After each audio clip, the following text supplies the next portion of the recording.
Punjab police को बड़ी सफलता मिली है। नाभा जेल ब्रेक के मास्टरमाइंड गैंगस्टर रमनजीत सिंह उर्फ रोमी को अब वापस भारत लाया जा रहा है।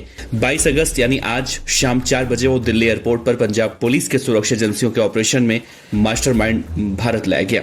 Gangster Ramanjit Nabha jail break मामले में भगोड़ा है। एजेंसियों के मुताबिक नाभा जेल ब्रेक मामले में रमनजीत की मुख्य भूमिका थी, जिसमें कई गैंगस्टर पुलिसकर्मी बनकर जेल में पहुंचे थे और हाई सिक्योरिटी जेल को तोड़कर 6 गैंगस्टर और बड़े अपराधियों को छुड़ा कर ले गए थे।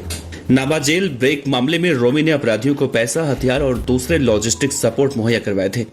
रोमी के खिलाफ साल 2017 में रेड कॉर्नर नोटिस जारी किया गया था, जिसके बाद हांगकांग की पुलिस ने रोमी को साल 2018 में पकड़ा और फिर गिरफ्तार करके जेल भेज दिया। हाल ही में 6 अगस्त 2024 को हांगकांग विशेष प्रशासनिक क्षेत्र ने 6 अगस्त को रमनजीत के सरेंडर का ऑर्डर जारी किया। पंजाब पुलिस के मुताबिक साल 2018 से ही वो रमनजीत उर्फ रोमी के प्रत्यर्पण की कोशिश कर रही थी, लेकिन रोमी को भारत लाने के लिए पंजाब पुलिस को काफी पापड़ भी बेलने पड़े। यहां तक कि इस मामले के संबंध में पंजाब पुलिस हांगकांग भी गई थी। 6 साल बाद अब जाकर इस मामले में पुलिस को सफलता मिली है, जहां हांगकांग के एडमिनिस्ट्रेटिव रीजन ने अब रोमी के प्रत्यर्पण की मंजूरी दी है और पंजाब पुलिस आखिरकार 22 अगस्त यानी आज उसे दिल्ली लेकर आई। जिस नाभा जेल ब्रेक कांड में मास्टरमाइंड रमनजीत सिंह उर्फ रोमी को भारत लाया जा रहा है, उस नाभा जेल ब्रेक कांड की पूरी कहानी अगर आपको बताएं तो इस वारदात की साजिश में कुल 8 बदमाशों को छुड़ाने की योजना बनाई गई थी। दरअसल ये पूरी वारदात 8 साल पहले हुई थी। एक बार फिर से इस घटना को अगर याद किया जाए तो इस घटना में पुलिस की वर्दी में आए करीब 2 दर्जन से ज्यादा बदमाशों ने पंजाब के नाभा जेल पर हमला कर 6 खूंखार बदमाशों को छुड़ा लिया था। इस वारदात की साजिश में कुल 8 बदमाशों को छुड़ाने की योजना बनाई गई थी, लेकिन 2 बदमाश अपनी लापरवाही से नहीं भाग पाए।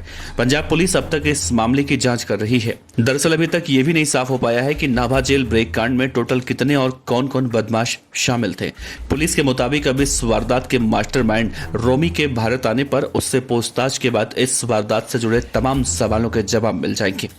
पंजाब के कुख्यात गैंगस्टर गुरप्रीत सिंह शेखों और उसके 5 अन्य साथी नाभा जेल में बंद थे।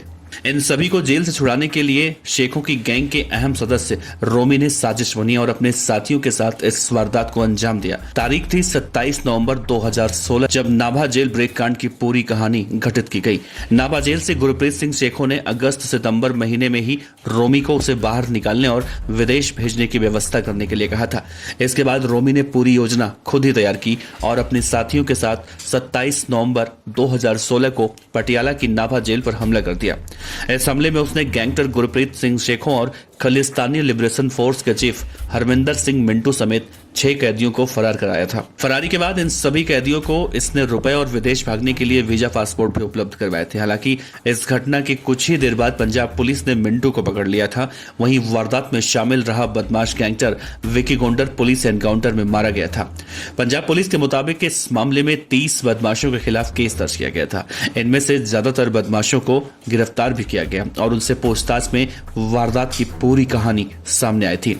इसमें मालूम चला था कि फरारी की योजना तैयार होने के बाद जेल में बंद गैंगस्टर गुरप्रीत शेखों, हरजिंदर सिंह उर्फ विक्की गोंडर और अन्य 6 कैदी ने हर रविवार को जेल के गुरुद्वारे में लंगर सेवा के नाम पर मुख्य गेट पर आ गए।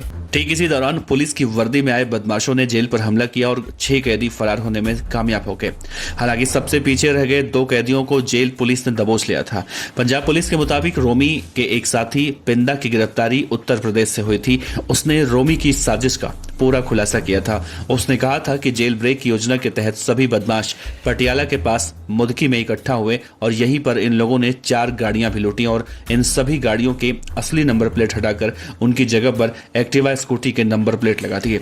यही मुदकी में ही इन लोगों ने पुलिस की वर्दी पहनी और फिर 12 लोग इन गाड़ियों पर सवार होकर नाभा जेल पहुंचे थे। वारदात को अंजाम देकर ये सभी बदमाश एक साथ हरियाणा के कैथल तक आए और फिर यहां से सभी अलग अलग दिशा में भाग गए। चूंकि पिंदा पहले ही लूट के मामले में नाभा जेल जा चुका था, इसीलिए उसने ही वारदात के लिए जेल का पूरा रोड मैप तैयार किया था। इसी प्रकार दूसरे बदमाश प्रेमा लाहौरिया ने वारदात के लिए आदमी जुटाने से लेकर गाड़ियों की व्यवस्था तक की जिम्मेदारी ली थी। इसी प्रकार गैंगस्टर मनी ने भी हथियारों की व्यवस्था की थी। वहीं वारदात के बाद जेल से फरार बदमाशों को शरण देने की जिम्मेदारी गैंगस्टर असलम को सौंपी गई थी।